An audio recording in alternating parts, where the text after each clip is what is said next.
বঙ্গ সফরে এসেছেন কেন্দ্রীয় স্বরাষ্ট্রমন্ত্রী অমিত শাহ। রবিবার রাজারহাটে সেন্ট্রাল ফরেন্সিক ল্যাবের নতুন ভবনের উদ্বোধন করেন কেন্দ্রীয় স্বরাষ্ট্রমন্ত্রী। সেখানে বক্তব্য রাখতে গিয়ে শাহ বলেন, অপরাধ রুখতে হলে অপরাধীদের থেকে 2 কদম এগিয়ে থাকতে হবে।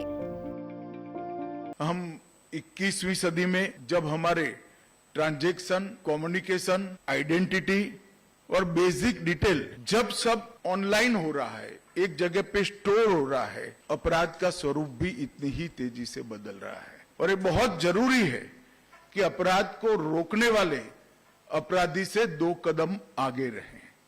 और इसमें अगर हम विज्ञान का उपयोग नहीं करते, स्पष्टता से युक्त कानूनों का उपयोग नहीं करते हैं, तो हम अपराध से 2 कदम आगे नहीं रह सकते।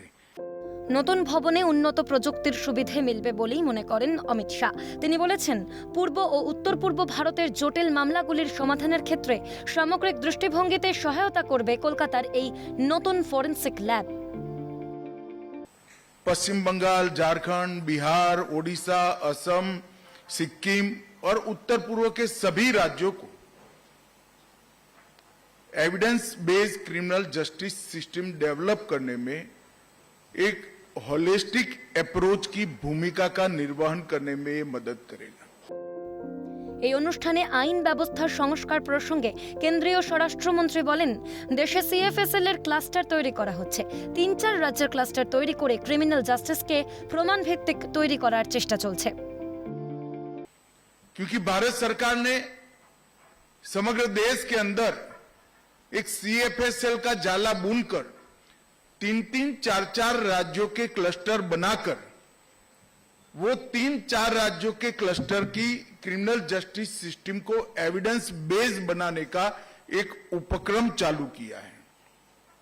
अभी तो एफएसएल बनाने का काम है, उसके बाद भारत सरकार का गृह मंत्रालय एक सीएफएसएल और इसके अंतर्गत 4-5 राज्यों के क्लस्टर को ये पूरी सिस्टम होलिस्टिक अप्रोच के साथ किस तरह से डेवलप की जा सकती है, कैसे प्राप्त हो सकते हैं, ये सारी चीजों को आने वाले 1-2 साल के अंदर हम जमीन। তিনি জানান, দেশের ক্রিমিনাল জাস্টিস সিস্টেমকে প্রমাণ ভিত্তিক করে তুলব, যাতে সন্দেহের কোনো অবকাশ না থাকে, নিপীড়িতরা সুবিচার পাবে। छोटे से छोटे थाने में बैठा इन्वेस्टिगेशन करने वाले व्यक्ति को इसका महत्व समझाने का एक अभियान चालू करेंगे और इसके माध्यम से समग्र देश की क्रिमिनल जस्टिस सिस्टम को तर्क की जगह एविडेंस बेस्ड बनाएंगे, जिससे संदेह की कोई गुंजाइश नहीं रहेगी, शक का लाभ दोषियों को नहीं मिलेगा और जो पीड़ित है उसको न्याय मिलेगा। ये पूरी प्रक्रिया तभी हो सकती है जब पूरे देश में जितने भी पुलिस स्टेशन है, पब्लिक प्रोसिक्यूटर्स हैं, कोर्ट है, वो सब ये पूरी प्रक्रिया का महत्व समझे, इसको अपनाएं। তার কথায়, এই সিএফএসএল যে তৈরি করা হয়েছে তাতে বায়োলজি, সিরোলজি, ডিএনএ, কেমিস্ট্রি, নার্কোটিক্স, বিষ বিজ্ঞান, ব্যালিস্টিক, কম্পিউটার সায়েন্স, সাইকোলজি ও ফিজিক্স সব বিভাগই রয়েছে। ये जो 6 एकड़ में लगभग 90 करोड़ सी लागत से सीएफएसएल बनी है, इसमें बायोलॉजी, सीरोलॉजी, डीएनए परीक्षण, केमिस्ट्री, विस्फोटक, विष विज्ञान, narcotics, ballistic, computer science, psychology और फिजिक्स, ये सब डिपार्टमेंट एक साथ चालू। শাহ বলেন, পুরনো ভারতীয় আইনের পরিবর্তে নতুন আইন তৈরি করা হয়েছে, এটা যুগান্তকারী বদল। এখন নির্দোষরা শাস্তি পাবে না আর অপরাধীরা ছাড়া পাবে না।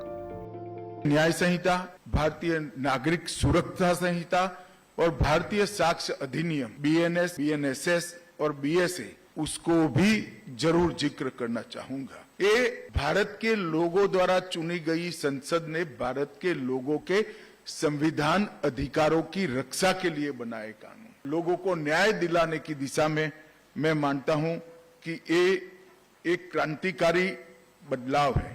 अब प्रमाण के अभाव में दोषी निर्दोष नहीं छूट जाएंगे, इसका मुझे पूरा भरोसा है। তার আশ্বাস, দেশের সব জেলায় একটি করে মোবাইল ফরেন্সিক ভ্যান তৈরির জন্য কেন্দ্র সব রকম সহায়তা করবে। तो हमने भारत सरकार की ओर से हर जिले में एक फॉरेंसिक मोबाइल वाहन के लिए हर राज्य को सहायता ऑफर की है और करीब करीब ये पूरे देश भर में चल रहा है। অর্থাৎ পশ্চিমবঙ্গ সহ উত্তর পূর্ব ভারতের ফরেনসিক পরীক্ষার ক্ষেত্রে কলকাতার এই নতুন কেন্দ্রীয় ফরেনসিক ল্যাব গুরুত্বপূর্ণ অবদান রাখবে বলেই মনে করছেন কেন্দ্রীয় স্বরাষ্ট্রমন্ত্রী। ক্যামেরায় জ্যাকি সিং এর সঙ্গে রাজা সাহার রিপোর্ট, ক্যালকাটা নিউজ।